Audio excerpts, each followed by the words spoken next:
Noah, do you mind opening us back up in prayer, please? Yeah, I'd be glad to. Lord, we bless your holy name. I thank you for these people, for every mind and heart, and the willingness and desire and even the creativity that comes from the inspiration of your own Spirit. And Lord, every gift that you give us, we desire to be directed by you in and through every season that you bring us into. And Lord, we don't even see what we are able to produce with our own hands, even from the creativity of our minds, as just a way to express ourselves, but Lord, even come to see and know your heart and your character better as it is within us and expressing itself through us. Lord, may we really come to know what it means to live with the mind of Christ, to consider life or living as Christ, even as Paul says. Lord, not saying this as a lofty spiritual concept, but something that is present even in times like this, where we are learning together and fellowshipping with each other. And so may this be where our confidence comes from, to express what is on our hearts as not just being self-expression, but being the manifestation of the work of your Spirit in us. Lord, even to speak on behalf of, or allow the Spirit to speak through us in what we do share and what we do encourage one another in, and even offer insight for. And so, Lord, I bless each one of these people with this confidence, and I bless Justin as one who continually desires to yield to that same inspiration and work of your Spirit in him and in his life through his desire and his creativity. So Lord, I bless this work in your people in Jesus' name. Amen. Amen. Thank you.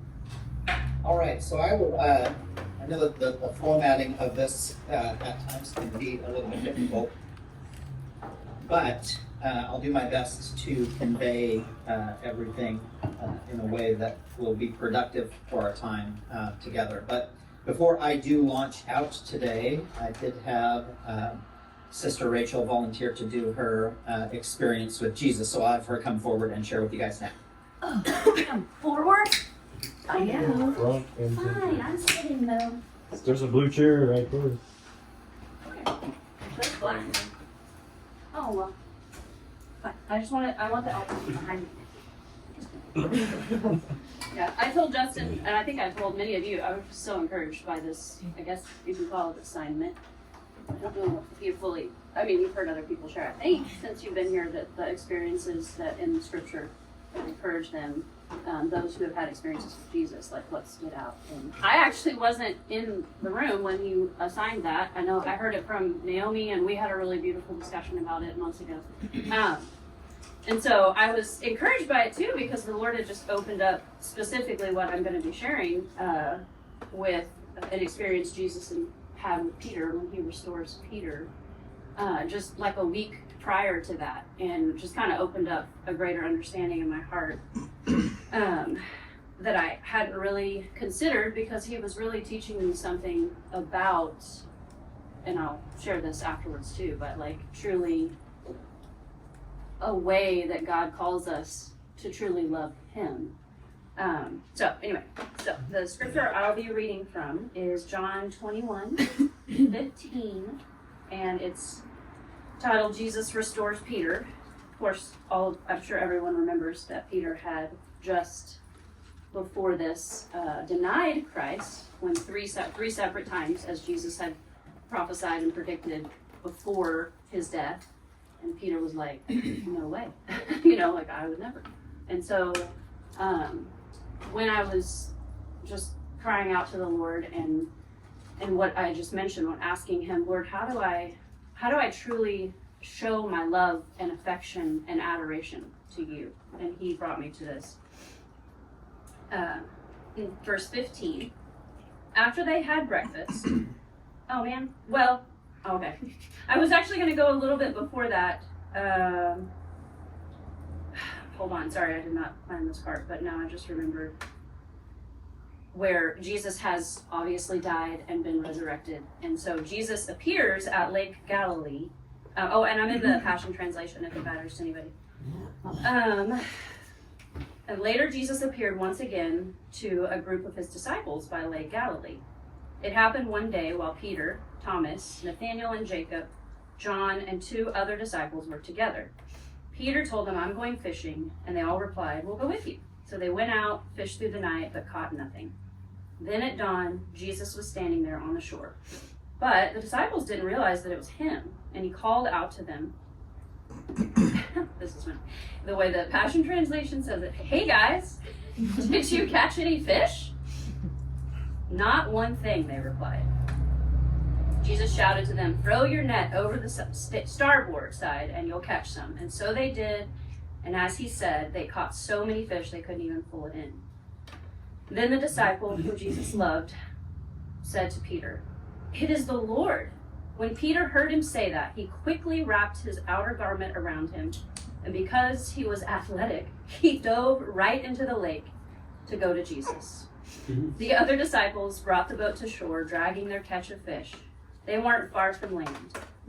Sorry, I'm skipping around a little bit. Anyway, I'm just sharing that out of the excitement that Peter was, oh my goodness, there's the Lord. And he jumps in the lake to come close to him. And so skipping back down to 15, after they had breakfast, Jesus said to Peter, Simon, son of Jonah, do you burn with love for me more than these? And Peter answered, yes, Lord, you know that I have great affection for you. Then take care of my lambs, Jesus said. Jesus repeated his question a second time. Simon, son of Jonah, do you burn with love for me? Peter answered, yes, my Lord, you know that I have great affection for you. Then take care of my sheep, Jesus said. Then Jesus asked him a third time, Peter, son of Jonah, do you have great affection for me? Peter was saddened by being asked a third time and said, my Lord, you know everything. You know that I burn with love for you. Jesus replied, then feed my lambs. And then he goes on to share things about Peter's life, where he began and where he will go. But it just really struck me that one of them, what I said earlier, just one of the major ways, one of the main ways that we can show our affection and our love for the Lord is in how we love and relate to others, which I don't find it coincidental that it was one of the things that we shared about in the Bible survey this morning, just how the Lord is teaching us how important it is in the relationships that we have, certainly here in this community, and what, I don't know where it is in Scripture where it says they will know him by your love. But I thought that was so beautiful, even in the washing of Jesus teaching the disciples the washing of feet. We can think of the King of Kings and Lord of Lords, the humility of his heart to say, be like me in how I serve others and how I love others. And that truly testifies to the Lord, our love for him and our heart for him, and how we don't love for our own benefit. We don't love out of our own strength, but, and I know there's much more even to what the Lord is speaking. As we all know, Peter went on to preach and to share the gospel of Christ and who he was, and he even had to be, I guess the reprimanded would be the right word, and how he struggled to actually love the Gentiles because he still thought what Jesus did was just for the Jews. And so obviously God is in many ways working so much in each one of our hearts to truly walk in his love. And obviously, and not the saying, but the quote from Les Mis, to love another is to see the face of God. It just always blesses my heart to think how much our love towards others truly reflects the love of the Father. That was all. Thanks for letting me share. That's great. Thank you so much. Appreciate it.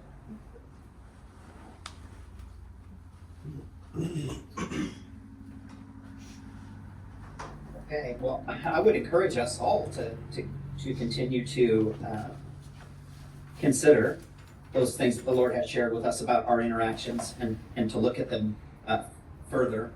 Next week, we'll hopefully start getting into maybe some of the poetry that has been presented. So if you are interested in being one of the first to go, you're finished, you feel pretty confident, please let me know this week.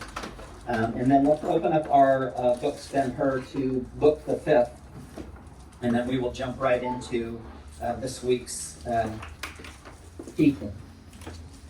Which actually, in large part, we're not going to focus as much on some of the text of the book as we will framing out what this whole book really represents.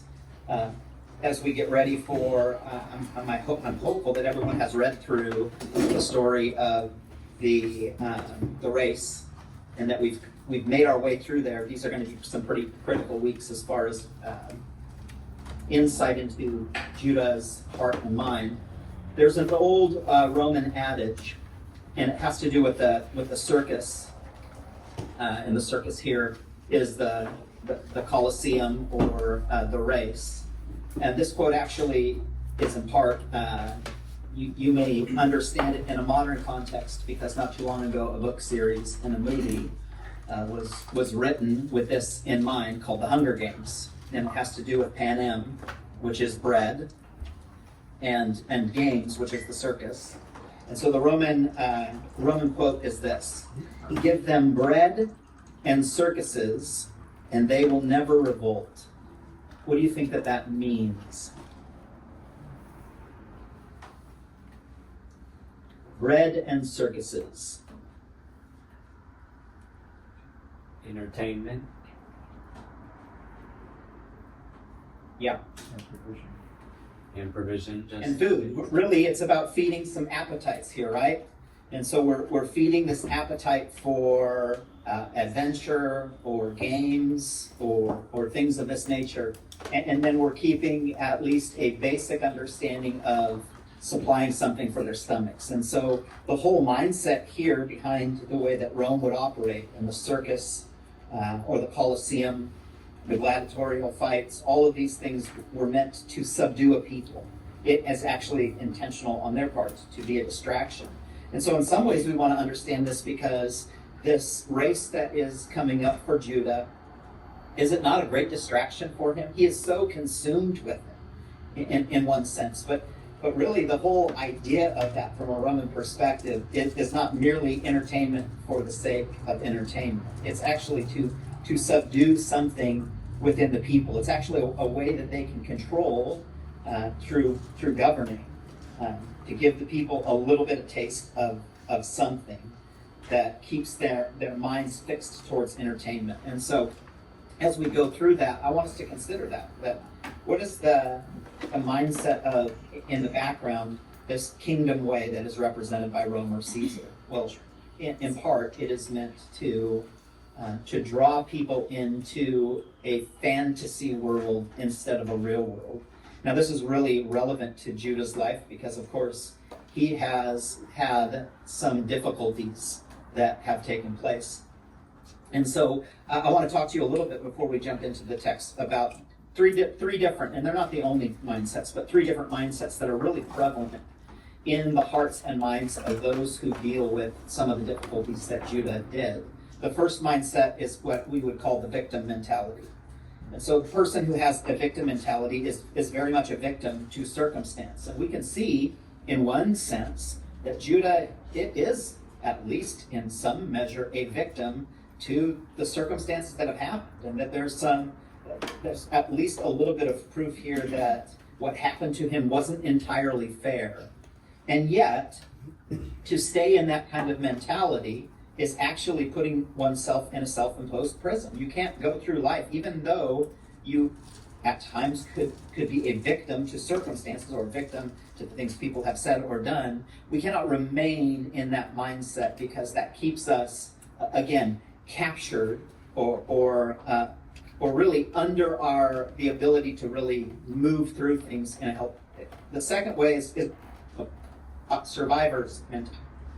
And so a survivor, while they may not consider themselves fully a victim, they always see things through the lens of I survived, I just made it through, I need to do enough to just keep moving on. And again, this mindset can be a real trap, because you always kind of stay stuck trying to get over or around something. And then the last mindset we'll talk about is really a more productive mindset, which would be the mindset of the overcomer. And so the mindset of the overcomer is certainly not somebody who disregards the things that have happened to him or her, or the experiences that they've went through, but those aren't the things that define them. Actually, what defines them is their ability to persevere through the thing, to overcome the thing, right? And this is what Paul wants us to see in the context of Romans, where through Romans 8 and sonship and all of that, it gets towards the end and it talks about how we are more than conquerors, right? We have the ability to overcome what? Conquer what? Well, to conquer that old nature that is in us, that nature that tries to bring us back to the law of sin and the law of death. And so when we frame out this whole book, the fifth, what we're really going to be talking a lot about is, will Judah be able to conquer? Will he be able to be victorious? And in some light too, we might again reflect a little bit upon the hero's journey and what it means to be a hero. And this is really the thing, right, that Judah is after. He's after victory.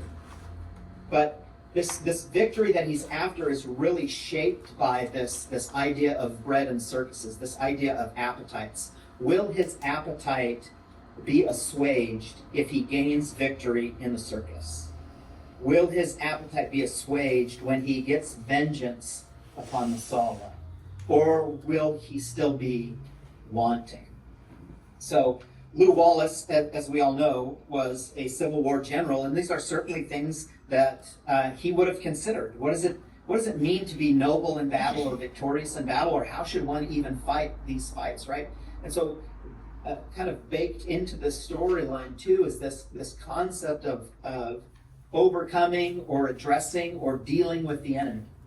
And certainly in Civil War times, right, if you were from the South, your enemy was those from the North who were trying to impose their will and their way upon you. In fact, the Southern perspective of what the Civil War is, they actually call it the War of Northern Aggression.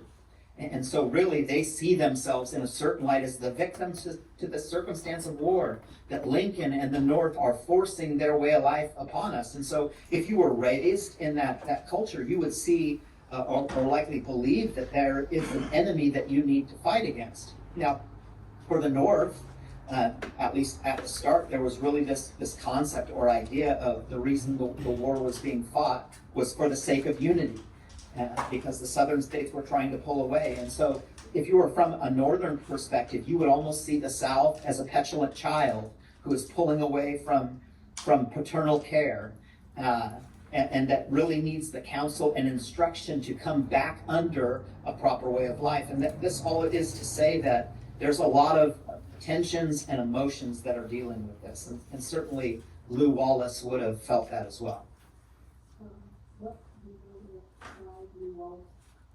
Yeah. So Kayla was asking what side Lew Wallace was on. He was a general for the Northern Army. And so when we see at Book the Fifth, we see again these two little quotes. We're going to focus more on the second one, which is by Wordsworth. And this would have been written roughly 40 years before the Civil War started. And he uses just this small part of the greater poem. It says this: and through the heat of conflict keeps the law in calmness made, and sees what he foresaw. And so again, when we come to things like this, my hope would be that we kind of research this out and see, what is this actually about? And really what Lou Wallace is getting at here is the very question that is going to have to go on and be answered in the heart of Ben-Hur. And that is what does it mean to be righteous or good in battle? And this poem by William Wordsworth is called The Character of a Happy Warrior. I did send it to you. You might have it on the Culture Center text chain, but we're going to read through this and give it some thought. And actually the homework for this week will be for you to continue to read it and give it some careful thought and attention, and then to give me a text on Sunday with a part that stood out to you and why it stood out to you. And now that we know the story, right, that you know the outcome of the race and the events that take place after it, one of the that we might frame out our thinking around this is, does Judah, does he represent what Wordsworth is talking about here? Because this is for the author at first, that through the heat of conflict, in battle, that Judah will keep the law. And what that means to keep the law is to hold himself to a righteous standard, to not fall under the sway of something that wouldn't represent truly what the law, the spirit of the law, is all about. All right, the character of the happy warrior. Who is the happy warrior? Who is he? That every man in arms should wish to be. It is the generous spirit who, when brought among the tasks of real life, hath wrought upon the plan that pleased his boyish thought, whose high endeavors are an inward light that makes the path before him always bright, who, with a natural instinct to discern what knowledge can perform, is diligent to learn, abides by this resolve, and stops not there, but makes his moral being his prime care, who, doomed to go in company with pain and fear and bloodshed, miserable train, turns his necessity to glorious gain. In face of those doth exercise a power, which is our human nature's highest dower, controls them and subdues, transmutes, bereaves of their bad influence, and their good receives by objects which might force the soul to abate. Her feeling rendered more compassionate is placable, because occasions rise so often that demand such sacrifice. More skillful in self-knowledge, even more pure, as tempted more able to endure, as more exposed to suffering and distress, thence also more alive to tenderness. 'Tis he whose law is reason, who depends upon that law as on the best of friends, whence in a state where men are tempted still to evil for a guard against worse ill, and what in quality or act its best doth seldom on the right foundation rest. He labors good on good to fix, and owes to virtue every triumph that he knows, who, if he rise to station of command, rises by open means, and there will stand on honorable terms, or else retire, and in himself possess his own desire, who comprehends his trust, and to the same keeps faithful with a singleness of aim, and therefore does not stoop, nor lie in wait for wealth or honors or for worldly state, whom they must follow, on whose head must fall, like showered manna if they come at all, whose powers shed round him in the common strife or mild concerns of ordinary life. A constant influence, a peculiar grace, but who, if he be called upon to face some awful moment to which heaven has joined great issues, good or bad, for humankind, is happy as a lover and attired with sudden brightness like a man inspired. And through the heat of conflict keeps the law, in calmness made, and sees what he foresaw. Or if an unexpected call succeed, come when it will, is equal to the need. He who, though thus endued as with a sense and faculty for storm and turbulence, is yet a soul whose master bias leans to home-felt pleasures and gentle scenes, sweet images which, wheresoever he be, are at his heart and such fidelity. It is his darling passion to approve, more brave for this that hath much to love. 'Tis finally the man who lifted high, conspicuous object in a nation's eye, or left unthought of in obscurity, who, with a toward or untoward lot, prosperous or adverse to his wish or not, plays in the many games of life, that one where what he most doth value must be won, whom neither shape or danger can dismay, nor thought of tender happiness betray, who not content that former worth stand fast, forward preserving to the last, from well to better, daily self surpassed, who, whether praise of him must walk the earth forever and to noble deeds give birth, or he must fall to sleep without his fame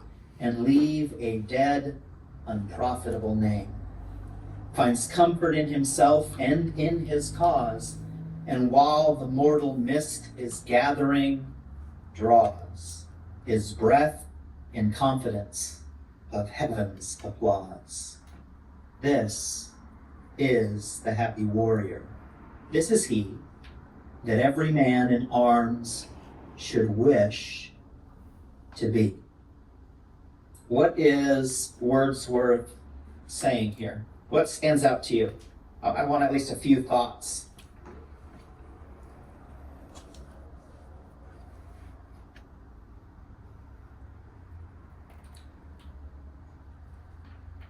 What are some things that define the happy warrior? It seems to me there's elements of stoicism in this. I'm not. There's an aspect of not being, of holding fast to something despite extraneous circumstances, which brings to my mind a bit of stoicism. Not in the traditional way in which we think of it, but within the original root of what stoicism was. Mm-hmm. Yeah, that's a good observation. And so the happy warrior here is unmoved by circumstances. He doesn't get caught. A traditional stoic is somebody who has government over their emotions. And so, not that they don't have emotions, but that their emotions are very governed. They don't give themselves permission to fly about on a whim for anything that they or think primarily. Good. Other thoughts?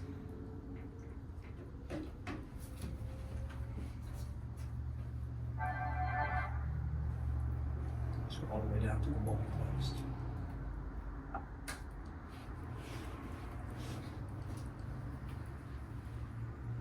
Did any specific things stand out?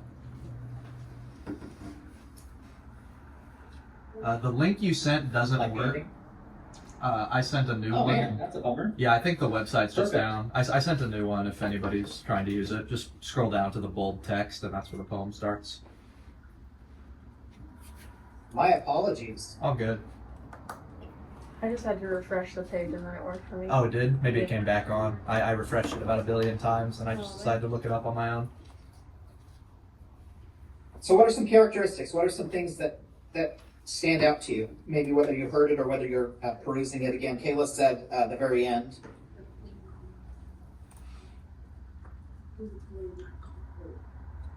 Yeah, so he's not worried about the fate that is to come.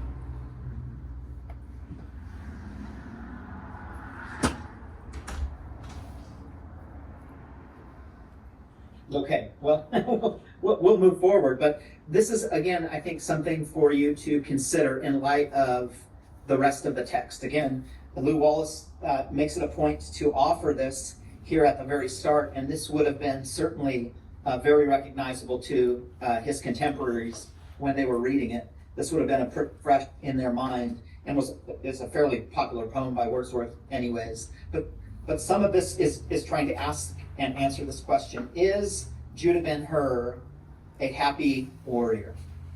Or will he become a happy warrior? Will he embody these things? And so when we look at the text in particular, will Judah, through the heat of conflict, keep the law? Or will he not? And this is a question even now you might ask yourself, based on what you know about the race itself and the circumstances that extend after the race. Did Judah keep the law? Did he keep calm in the midst of the storm? Or were there things within him that remained to be unsettled? And if so, if there's things that are unsettled, then the way that we would answer this question that is posed author is that no, then Judah is in fact not a happy warrior. And if he's not a happy warrior, what are some of these things that we see in the text of the poem here that he's lacking in, or that he's missing the mark on, right? Because in some ways what Wordsworth here is trying to draw in us into a more noble way of coming at conflict in general, right? It's not just for the sake of money or riches or power even.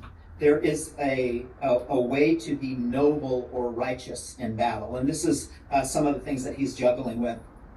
And so today we're actually going to move through fairly quickly here through the first 6 chapters of this book that will help frame out as we talk about next week or get more towards the race. And so I want to ask again the question of what do you do in the face of adversity? Because at the heart of this book, this is a question, it's something that is trying to be answered here for Judah. How is he going to ultimately respond, right? And we've been tracking with him kind of this growing animosity and desire for vengeance. And at the background of it, there's still a little bit of this hope that is being held out for his mother and sister. But do we see does Judah display at least a little bit of this victim mentality, like he's a real victim to his circumstances? What do you guys think? Yes or no? Yeah. Yeah? Yeah. In what ways do we think he demonstrates that? His justification of vengeance. Yeah. Yeah, it's kind of owed to him, right? Like, because all of these bad things happened, he wasn't really at fault. And so, because he wasn't at fault and Masala was the perpetrator of this, right? He's a victim to Masala's cunningness and his craftiness and his deceit and his betrayal, right? This is not the Masala of his youth. This is the Masala that now it represents everything that is evil in the world. What about survivor? Does he have a bit of a survivor mentality? I What do you suppose think? he did, and I think he's growing a lot more towards victim Yeah. or And shrinking. so we might see that the victim mentality is much more predominant, but we see a little bit of this survivor mentality mixed in, because after all, he did survive. He survived not only the difficulty of having his family put away, but he survived the galleys. And he survived it in a way that there was a measure of heroicism that was involved in his rescuing his soon-to-be adoptive father, right? And so he is, in fact, kind of motivated out of surviving long enough to do up to an exact vengeance. And so the last question we have to ask ourselves is Judah an overcomer? And to answer that question, though, we have to say, well, what does he need to overcome? Is it merely Masala? Is that the thing he needs to overcome? Or, as Wordsworth here is pointing out in the character of the happy warrior, is the thing that actually needs to be overcome within the human soul. That man needs to master his own soul. That there needs to be governance over his inner man. And these are some of the questions that he will pose. And in fact, what we will see within the text itself is that the Arabs, the horses, really represent kind of this, simultaneously, there's this wildness to their nature, right? Because they're these majestic, beautiful, but powerful creatures.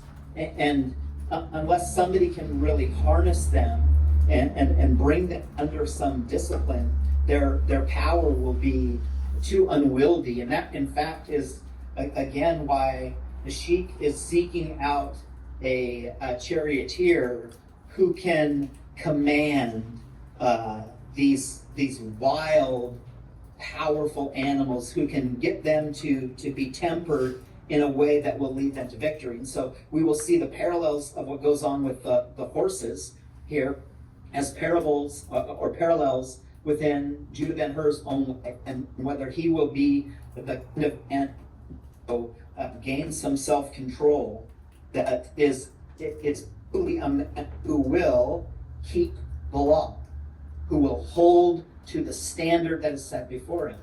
But then this becomes the challenge for Judah, does it not? Because what standard is he holding himself to? Right? If the Roman standard was nothing, then it would be safe to say that to enact vengeance upon Masala is a real just and right thing to do. But if love is everything, war is nothing, then Judah has to answer that question of what's coming and right differently. And what does it look like? It doesn't seem to look like him just giving up on the race entirely and to not being known of, right? He's and so there's this continued duality. Open up to the very first section here, and it talks about how in this chapter that Masala comes on the scene, and we see that Masala is writing these letters out to Gratus, and he is very perplexed because this man, Judah, that he thought was long dead, has come back on the scene. And not only that is that troublesome for Masala, but what is also troublesome for him is that he's in a stately manner. He's almost recaptured the glory that he used to have as a prince of Judah, right? As a prince of Judea.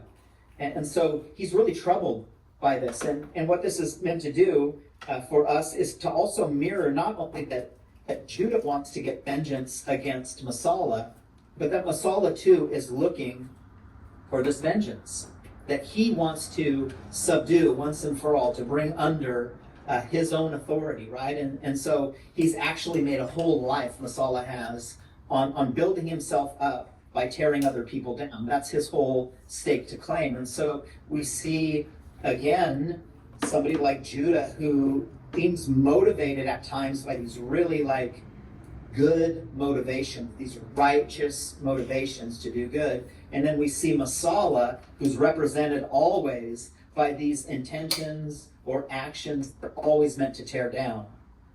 But at the heart of both of them is the same dysfunction that is leading them towards the wrong way of living. And so what the first chapter does for us is it actually really sets out for us a collision course, that these two are going to have to come to pass. There's going to have to be a resolve. And what that resolve looks like is either Judah will overcome and win the day, or Masala will overcome and win the day. And what that means for them in their mindset is to win the day, to overcome and win the day, actually means the destruction of the other. And so it's almost set up as a trap for you and I, right? And again, we've asked this question, who are we rooting for? Are we rooting for Masala? Are we rooting for Judah? Are we rooting for something entirely different?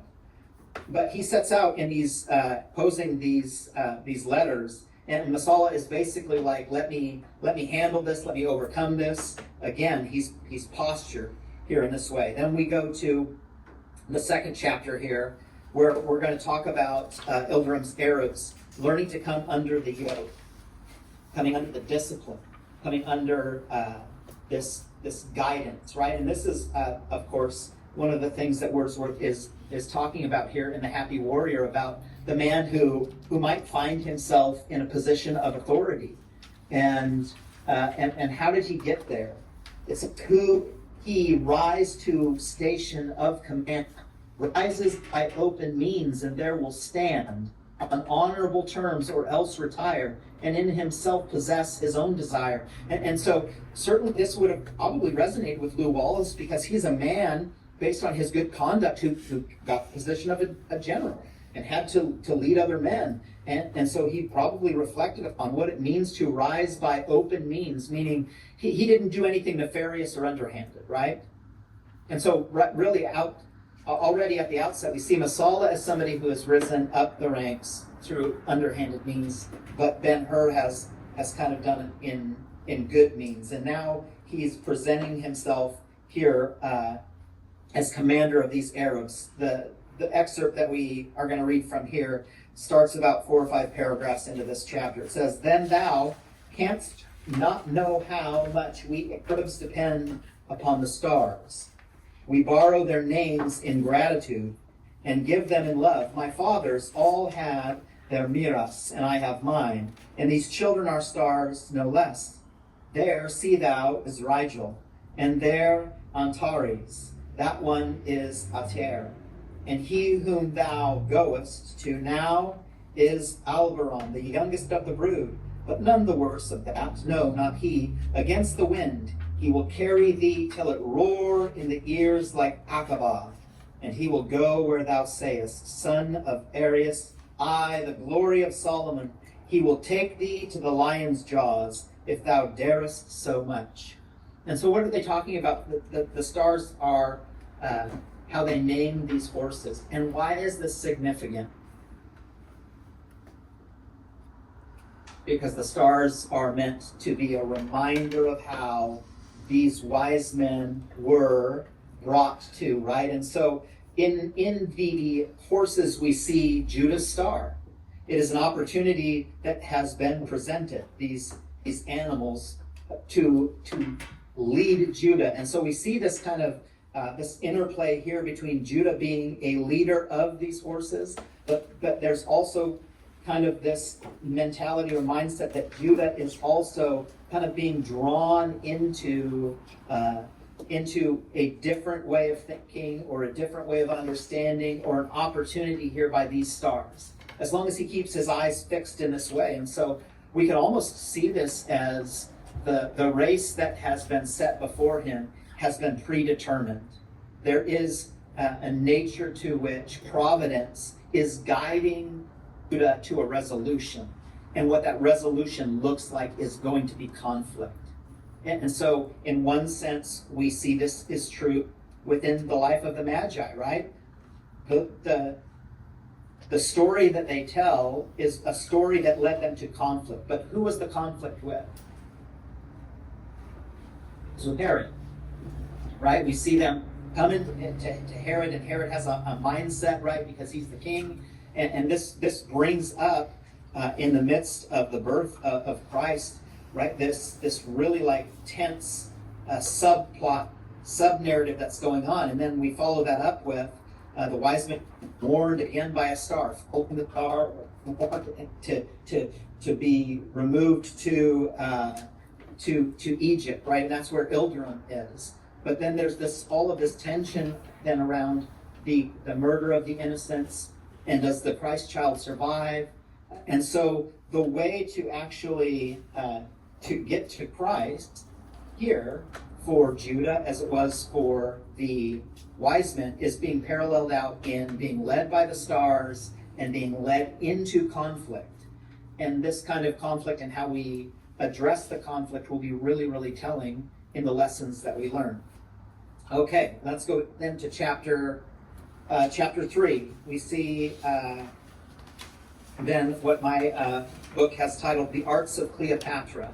And this is this conversation, this interaction between Iris and Judah, and it's within this backdrop of Egyptian culture and who Cleopatra is. And so, is Cleopatra here and Egypt here? Is that meant that something that is good or something that is evil?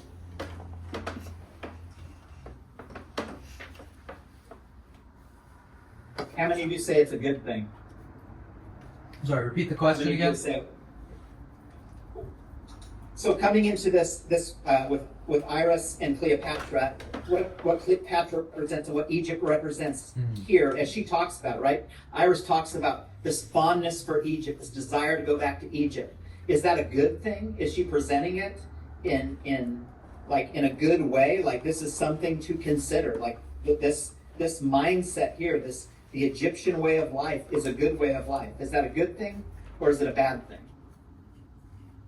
I think the story she ends up telling and the conclusion Ben-Hur comes to from that story is very telling of the culture itself. Mm-hmm. Yeah. In short, I don't think it's a good thing. Not a good thing. Yeah. Does anyone know what the name Cleopatra means?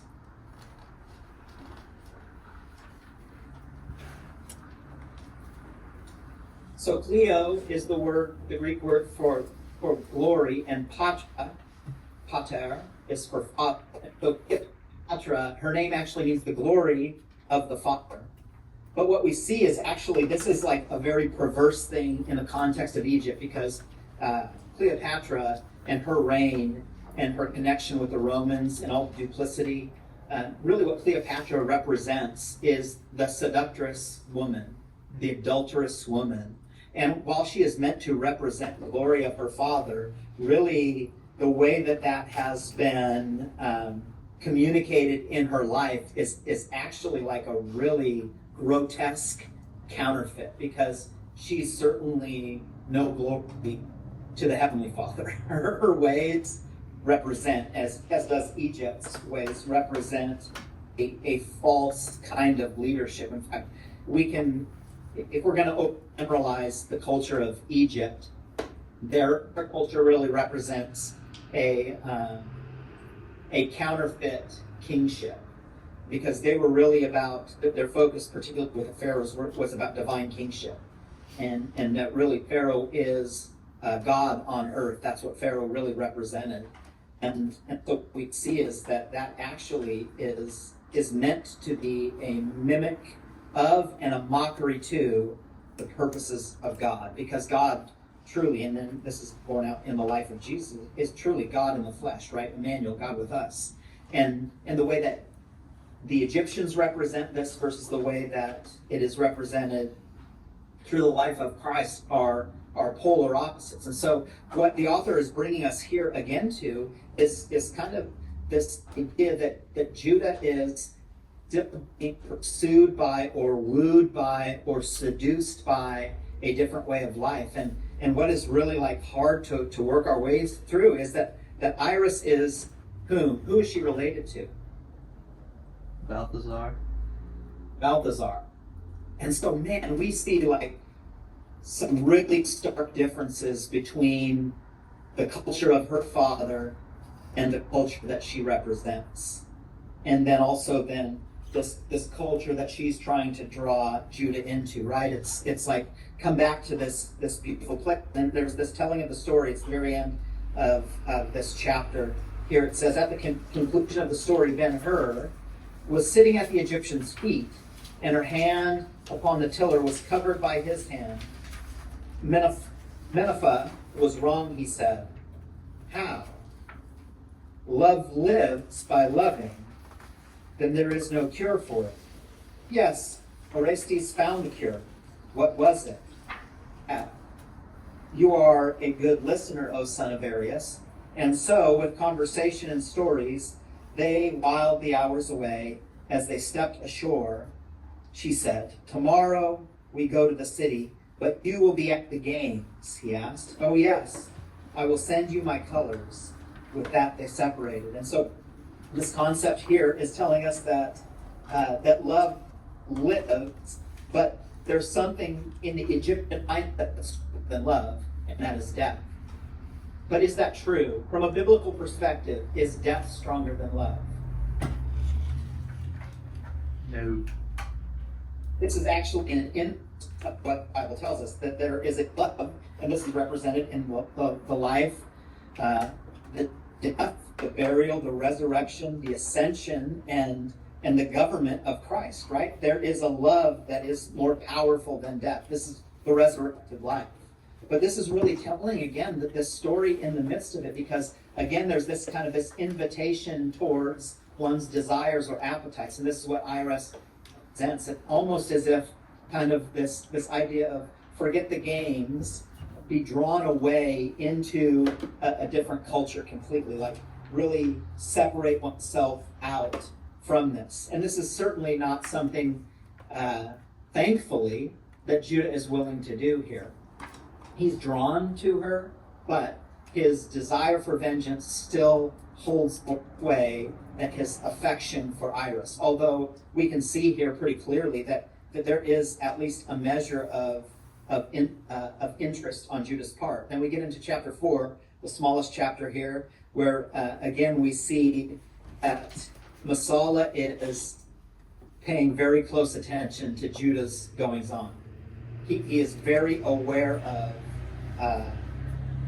of what is about to transpire. In fact, it ends by saying simply this: Masala kept watch over Ben-Hur.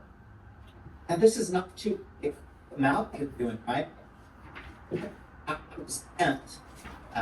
To keep an eye, about Simon is to keep an eye on Judah. And so he's being watched by all of these people, right? He's being observed by all of these lives. But what is the difference between Simonides and Malik, and the difference between the way in which Masala is keeping watch, right? Their intentions play here in the way that they're watching out for, or looking over, or being interested in what Judah is doing.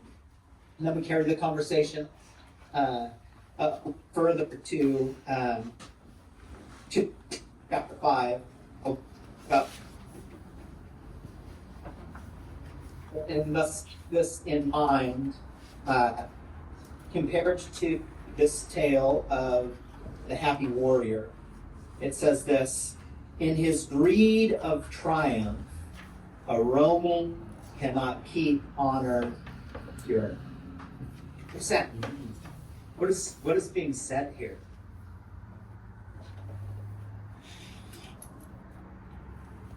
Outcome is what's most important, not the means of attainment to a Roman. Yeah. It's greed, right? Greed again represents this desire, right? Greed is a desire for something, right? To be greedy of something. It can be money. It can be greedy for somebody's time. It can be greedy for somebody's treasures, right? It is to try to consume or to have all of it. And the mantra of those that are greedy is more and more and more, right? That kind of mindset is never satisfied, right? Because no matter how much you have, there's more to have. And so in this, it says a Roman cannot keep honor pure, which is really what it's saying is, it's kind of this old adage, right? All's fair in love and war. That ultimately it doesn't matter how you go about attaining victory. In fact, for the Roman to fight that pure and honor that really needs to be thrown, because all that matters is victory. Repeat that last part, Justin. You cut out a bit. Sure. What it's saying here is ultimately that all that matters, the honor of the battle, right? All that matters is that I obtain what I greedily set out for. And so this means in war, then, that any way I can find to cheat or to unkind or to deceive, that is the nature of the way that it is to be fought. It continues. In the game, their tricks are in racing, their knavery and everything. Horse, driver, rider, corrigan, sheep, well, all thou hast. From this till the trial is over, let no stranger so much as see the horses. Right? So there's this that Judah has. Heart of the Roman, it cannot be pure. But what we find is that Judah actually is kind of exposing heart here, right? As we've seen more previously that he is struggling with this Roman identity. And so the question is will Judah be like the happy warrior who conducts himself with honor and respect? Or will he be like the Roman who cannot keep honor pure? And now, again, I want you to reflect upon the end of this chapter and the end of the race and what transpires here. Can one righteously fight, overcome in the battle that is set before him? Can one fight with honor? Well, in some way here, right, what Judah is thinking is, if vengeance is in your heart, then you can't have purity here. And so Judah's going to have to decide, does he want to be pure in heart, or does he want vengeance to rule out? But what he is interestingly enough, what he's focused on is the care and the concern for his horses, right? He wants them to be treated in a very pure and undefiled way. He wants them to come under this authority in a way that there is not any negative impact upon them, right? Like he's really set them apart for this purpose, to the point where he is, much like Masala, who is watching over him, he is watching over these horses, but their intentions to watch over, again, are a little bit different. All right, let's move forward here, and we'll close out here in just a minute. In this final chapter for today, chapter 6, it's all about the training of these animals, and we're going to go about a page and a half into it. It says, next, he brought the horses, and hitching them to the chariot, drove to the field of exercise. And so this is what, right? When we think of exercise in this context, it's not merely like just exercise to get their blood flowing, but this exercise we also want to consider as a practice. And why do we exercise? Well, he's practicing for the sake of the main event, right? He's bringing them under discipline in this way, so that when the day has come for the race, he is prepared. It continues, where hour after hour, practice them in movement under the yoke. Well, again, what does this tell us about the life of the happy warrior, or the life that Judah should be practicing? And why is it different for these horses who are coming under the yoke, coming under the teaching, coming under the instruction, coming under the wisdom, right? And again, this is supposed to be painted alongside what Judah is experiencing. Is he a man, who will come under the right way of thinking? Well, again, he is being bombarded, is he not, by every temptation here, all of the temptations of Rome. And now we throw Iris and Egypt. All of the temptations of Egypt are also at his feet. And all of the temptations within his own heart and mind about vengeance and victory and what it will look like and how sweet, right? And to not just destroy Masala, but to destroy him in a public manner, in a manner in which he will just be shamed and embarrassed, right? And we can see the way that Judah is imagining all of this. But what simplicity, what a double-mindedness is Judah practicing here, right? Because for the same person that can see the great need for this disciplined practice for the animals to come under the yoke, he completely disregards this in his own life.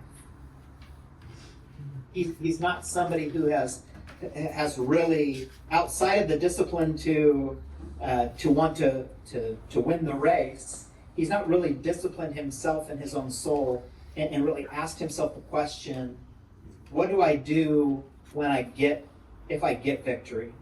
What's next if I achieve vengeance? And this is kind of the bitter pill that one has to swallow if they are to get vengeance, because this greed for vengeance is not something that can be assuaged. Actually, what it will do is cause a greater desire for some justification in the part of the person who gets it. And so if Judah does get his vengeance, he's going to be left wanting more, unless he comes under discipline. It continues, when evening, it was with restored spirit and a fixed purpose to defer action in the matter of Masala until the race was won or lost. He could not forego the pleasure of meeting his adversary under the eyes of the East, that there might be other competitors seemed not to enter his thought. Confidence in the result. Notice where is he fixed on? His confidence is in the result. This is the actual wrong kind of way to look at a thing. It's not the result, right? We've talked about this. It's the process. It's how one goes about doing a thing that actually is of greater importance than the outcome of the thing, right? The way that we think, that will do, generally speaking, right? To walk in wise ways, to walk under wise counsel, will generally lead to wise outcomes. It's not promised that every outcome always is going to go your way, right? It's not that simple. But you're positioning yourself under wise and good and godly counsel that emanates from above. You're positioning yourself into a place that the outcomes will likely be far more favorable than not. And even when they're not favorable, right? Because you've been conditioned in the process of one's heart and mind that the circumstances will be of little effect. They won't move you, right? You will remain steadfast, immovable. You won't be double-minded. You'll be firm and fixed, right? And is this not the happy warrior, right? This purpose to be one who is fixed in his pursuit. Again, it ends off with asking some of these questions. You know, maybe there's a chance that you make a name for yourself, or maybe not. Maybe you put to death and you receive no fame, and your name kind of gets lost to the annals of history. But finds comfort in himself, meaning at peace. At peace that he did the good thing, the noble thing, the right thing, and at peace in his cause. And while the mortal mist is gathering, and I love this wordage, right? This implies, as the Bible says, that our life is but a vapor. This mortal mist, this temporary life that we exist in this world. As that is gathering, it draws his breath, right? When we think of this, we want to think that how was man created, but with a breathing life in man. With his breath, in confidence, heaven applause. And this is not that the man does something to earn the applause, but he does what is right. And the condition right coming on the outcome of that. Just something he's fixed on. He's delighted in the thoughts of heaven. And that this is he every man in arms should wish to be. And so as we close here this week, I would like you again to revisit the poem here. If you can't open up the links, it's pretty easy to search out. But I want you to give some serious reflection to the poem and what the author is saying. And then again, a text by Sunday to me that says, what is it that stood out to you? and why that stands out to you. And you can, that with a sentence or two, you can give me a more spelled out if you, so, but then consider this in light of where Judah is headed. Is Judah, and you guys know the ending here, is Judah the happy warrior? Has he fulfilled this idea of staying calm and keeping the law, keeping what is right before him? And we will close there for this week. Thank you guys so much for your attention today. Yeah, Jake. I just wanted to mention something I noticed because you had read that line from Ilderim about the Roman using the greed of triumph. With that line, I realized right before chapter 3, at the end of chapter 2, where Judah is asking Malak to get all the specifications of not only Masalah's chariot, but also his placement in regards to where he would be situated next to Masalah. And I realized that is from the very beginning. It was no accident what he decided to do in that race. He was committed to the results over the process from the very beginning. That's very interesting. Yeah, that's a really good observation, right? He is setting the stage for how to go about trying to obtain victory. Versus something that has blinded him completely to his own need for self-government, self-discipline, and coming under a proper yoke. He is taken. All right, guys. Thank you much. Let's get a few minute break here, and then we'll enter into the next class. We will see you guys soon. Thank you. Thank you, Justin.